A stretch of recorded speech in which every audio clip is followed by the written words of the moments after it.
Franck Ferrand raconte sur Radio Classique.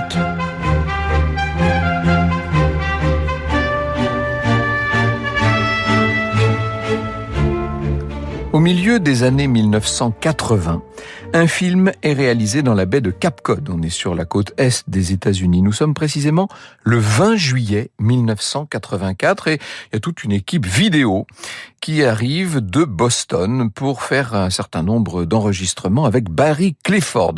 Barry Clifford est un petit peu fatigué, pour tout vous dire, d'accueillir la presse qui ne cesse de s'intéresser à son activité. Ça fait 2 ans qu'inlassablement, il est à la recherche d'une épave qui doit se trouver là, dans les fonds de la baie. Et si le sujet intéresse à ce point les médias, c'est que l'épave en question est la plus légendaire de toute l'histoire de la piraterie. Vous allez me dire, ce ne sont pas les épaves qui manquent dans la baie de Cape Cod. Les experts estiment qu'il s'en trouve plusieurs milliers. Mais celle-ci est très particulière. Alors, pour le moment, le chercheur américain présente aux journalistes les récentes avancées. Il leur montre la sonde qui parcourt les fonds marins à la recherche de l'épave. Les journalistes demandent une démonstration. Ça va permettre de faire des images un petit peu plus impressionnantes. Clifford, je vous l'ai dit, est un peu fatigué, mais que voulez-vous ? Il accepte. On se rend dans la baie, on envoie la sonde par le fond. Et voilà qu'au bout d'une demi-heure, un des collègues de Barry Clifford arrive en courant sur le pont du navire. « Il y a 3 canons là-dessous », dit-il. « Ah, mais alors il va falloir les remonter. Ça tombe bien, il n'y a que 4 mètres de profondeur à cet endroit. » Après analyse, Clifford retient ses larmes puisque sur les canons est inscrit le nom du vaisseau recherché, le Whydah Galley. Après 2 ans de recherche, ça y est, la mythique épave vient donc d'être retrouvée.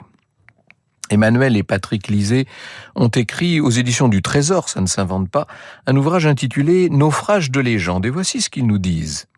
Dans les semaines suivantes, on remonte 10 000 pièces d'or et d'argent, 400 bijoux en or, des armes, des vêtements et toutes sortes de matériel, dont de nombreux boutons en métal, des bagues, des chaînes, des boucles de ceinture, des bouteilles de rhum, de la grenaille, des balles de mousquet, des grenades à main, 60 canons, et une cloche portant l'inscription « The Whydah Galley 1716 ». Et c'est ce qui va permettre de confirmer formellement l'identité de l'épave. Le capitaine de ce navire tellement recherché est tout simplement le plus mythique de tous les pirates. C'est Samuel Bellamy, connu comme le Robin des Bois des mers. Franck Ferrand sur Radio Classique.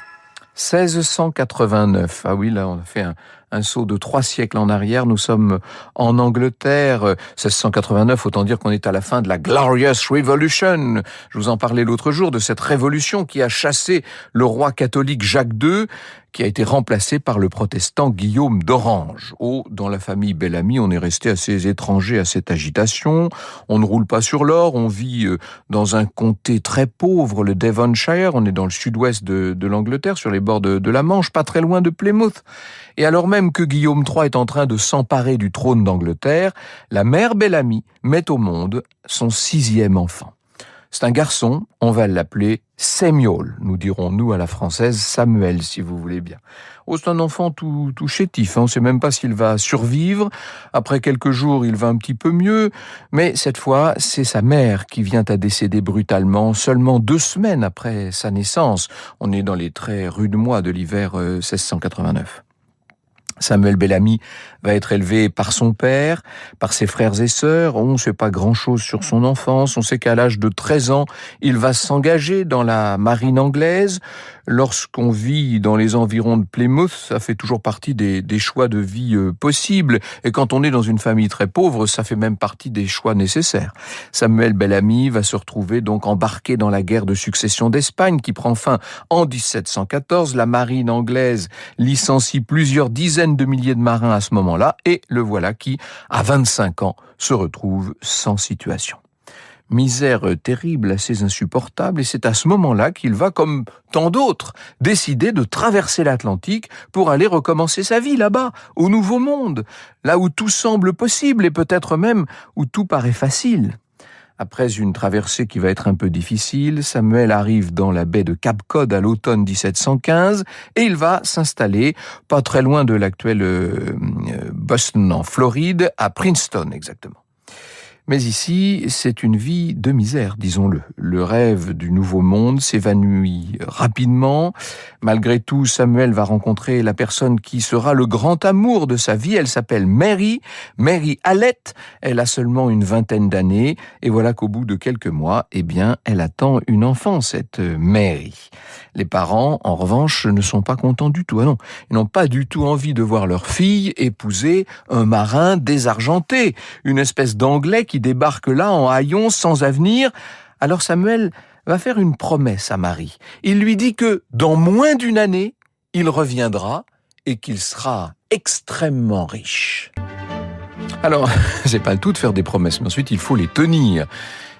Pour devenir riche, il va falloir trouver des moyens. À ce moment-là, Samuel Bellamy va se réengager quelques mois dans la Royal Navy. Vous me direz, il connaît le métier, il espère monter en grade, commencer une véritable carrière, mais il se rend très vite compte que ce ne sera pas le cas.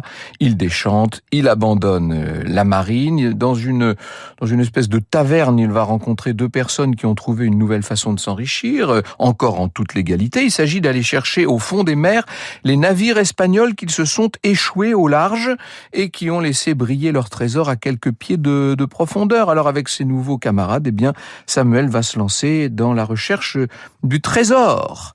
Faux trésor et imposture, c'est le titre d'un ouvrage qui vient de paraître encore aux éditions du Trésor et qui est signé Marie-Ève Stenuit. Et voici ce qu'elle nous dit. À l'âge de 27 ans, Bellamy tente de faire honnêtement carrière dans la récupération de trésors engloutis. En 1716, il avait acheté un petit sloop dans le but de repêcher la cargaison de la flotte de Nouvelle-Espagne de Juan Esteban de Ubilla, fracassée sur la côte de la Floride par la violence d'une tempête tropicale l'année précédente. L'entreprise n'ayant pas rencontré le succès, Bellamy estima qu'il devait être plus simple et plus rentable d'aller chercher les trésors dans les cales des bateaux avant que ceux-ci ne sombrent. Autrement dit, de devenir pirate. Et oui, ça y est, Samuel Bellamy va sympathiser avec un pirate qui s'appelle Benjamin Hornigold. Celui-ci va l'embaucher sur son navire, le Mary Ann, et le voilà qui très vite prend goût à cette nouvelle vie. Il faut dire qu'il est même assez doué dans la piraterie. Il se fait au sein de l'équipage une place très vite importante. Le capitaine Hornigold, qui exaspère de plus en plus son équipage, est mis en difficulté. Il faut vous dire qu'il refuse d'attaquer les navires anglais, parce que lui-même était anglais. Il se limite aux navires français et espagnols. L'équipage ne l'entend pas de cette oreille. Quand on est pirate, on ne fait pas ce genre de distinguo. On n'a pas du tout l'intention de se limiter à quelques pavillons. Et les pirates ont bien l'intention de s'attaquer à tous les navires qu'ils croisent. C'est donc la mutinerie. On n'a plus de capitaine. On procède à un volte. Et qui va être élu? Qui est le nouveau capitaine du Mary Ann? Eh bien, c'est Samuel Bellamy. À partir de là, sa carrière va être assez fulgurante, disons-le. Il a toujours la volonté de s'enrichir le plus vite possible. Son but, c'est de rentrer là-bas, à Cap Cod, pour épouser Mary, qui l'attend, bien entendu. Il ne s'embarrasse pas de complexité et de distinguo, lui, Samuel Bellamy. Il arraisonne tous les navires qu'il croise. La plupart du temps, comme on n'a pas l'intention de combattre, de se frotter aux pirates, eh bien, on négocie. Et si certains membres du navire arraisonné veulent rejoindre les pirates, ils sont toujours les bienvenus. Tout ça crée une espèce d'univers assez étrange. Il y a une véritable faune à bord du navire de Bellamy, des Anglais, des Espagnols, des Français, pas mal d'anciens esclaves. Et évidemment, le nouveau capitaine est extrêmement populaire. Il faut dire qu'il sait les conduire, tous ces hommes, il sait leur parler. On est là dans les années 1715-1720, on est exactement dans l'âge d'or de la piraterie aux Caraïbes. Voici ce que nous dit Alain Blondy, que j'ai eu l'occasion de recevoir un certain nombre de fois. Il écrit ça dans son ouvrage « Pirates, corsaires et flibustiers ». La fin de la guerre de succession d'Espagne contribua à alimenter la piraterie. Les effectifs de la Royal Navy passèrent de 40 000 à 10 000 hommes, démobilisant des marins expérimentés mais désœuvrés. La croissance économique des colonies anglaises d'Amérique et l'extraordinaire expansion de la traite négrière firent que les côtes nord-américaines constituèrent alors de nouveaux attraits pour les pirates. Ils choisirent la petite île de New Providence, un nid de vauriens infâmes selon le gouverneur des Bermudes, dont le port pouvait accueillir une centaine de navires et qui n'était pas assez profond pour que les vaisseaux de la Royal Navy puissent y entrer.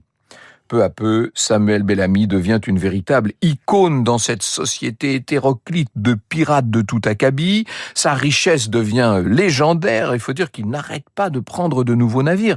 En février 17, Samuel va même faire sa plus belle prise. Pendant 3 jours, il poursuit un navire négrier anglais qui est en train de retourner en Europe, les cales remplies d'or et de sucre. Bellamy a repéré ce magnifique 3-mâts. Il a l'air d'être tout neuf. Il file comme le vent. Le navire s'appelle, et vous me voyez venir, il s'appelle le Weda Galley.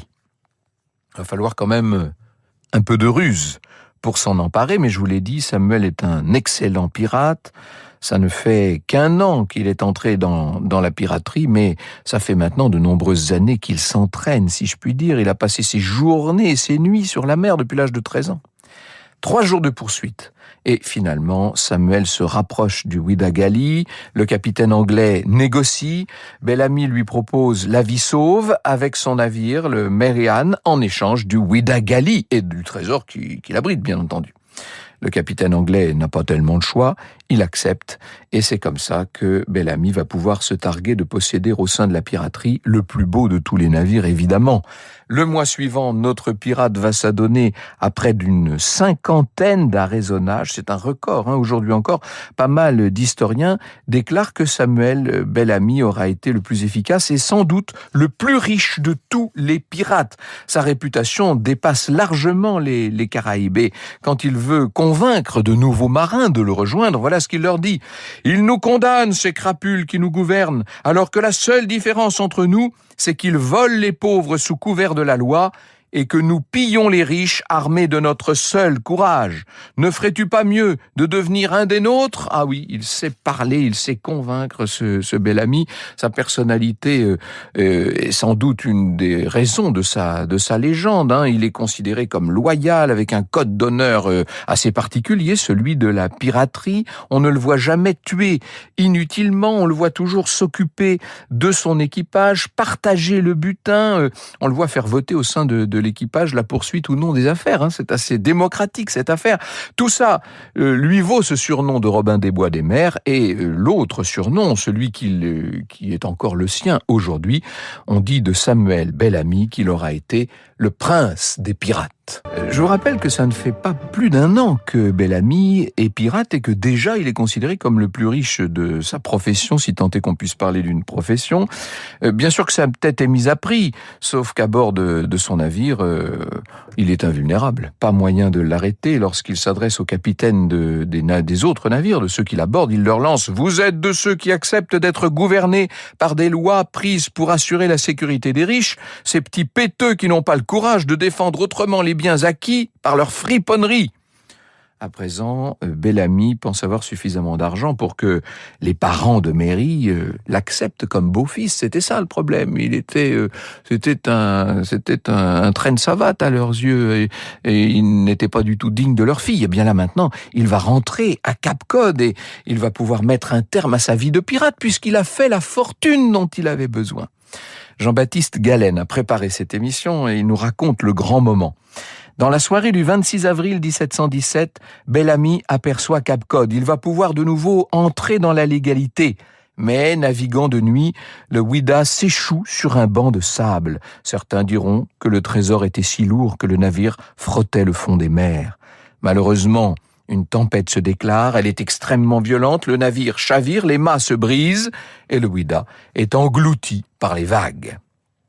Et bien voilà comment s'achève, un peu misérablement, disons-le, dans les sables en tout cas, le périple de Samuel Bellamy, le plus riche des pirates.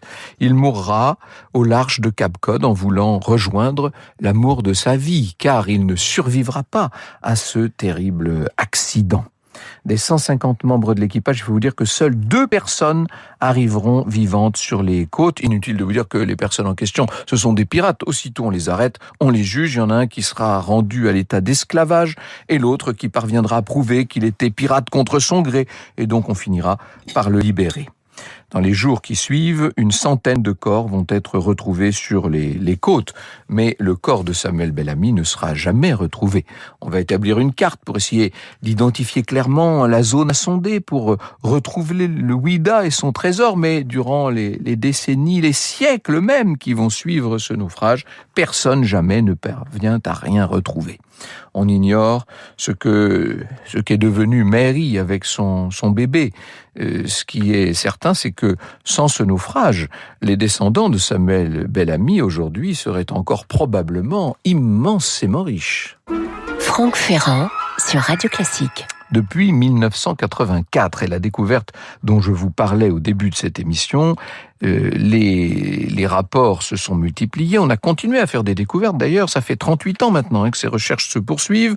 Le gros du trésor n'a toujours pas été trouvé, mais les quantités découvertes sont beaucoup moins importantes que l'estimation qu'on a de ce trésor. Donc on pense qu'il y a encore pas mal de choses au fond de la mer. Tout ce qui est remonté à la surface est entouré d'une imposante concrétion qu'il faut défaire minutieusement. C'est très difficile, hein. Ce sont près de 100 000 artefacts qui ont finalement été remontés depuis la découverte du navire. Il y a là-dedans des armes, des balles, des canons, des bijoux, toutes sortes de pièces, de vêtements, des chaînes, de la vaisselle. Tout ça rassemblé dans un musée qui a été créé par Barry Clifford, dont je vous parlais tout à l'heure. Le musée se trouve sur les bords de la baie de Cape Cod, donc dans l'état du Massachusetts. On n'est pas très loin de Boston. En février 2021, une impressionnante découverte, de nouveau, a placé Samuel Bellamy sur le devant de l'actualité. Il y a plus d'1 an maintenant, 6 squelettes ont été retrouvés. Et ce sont des squelettes à peu près intacts. Et à côté d'un des squelettes, il y avait un pistolet que Bellamy portait toujours à ses côtés. Donc, on estime que parmi ces 6 personnes, il y a probablement le fameux pirate, le plus riche pirate de tous les temps, le Robin des Bois des Mers. On ne connaît pas les descendants directs du prince des pirates, mais il y a une famille Bellamy qui est restée en Europe et l'ADN de cette famille va pouvoir être comparé dans les années à venir à l'ADN de ces différents squelettes, ce qui fait que le prince des pirates pourra peut-être enfin recevoir la sépulture qu'il mérite. Vous écoutez Radio Classique.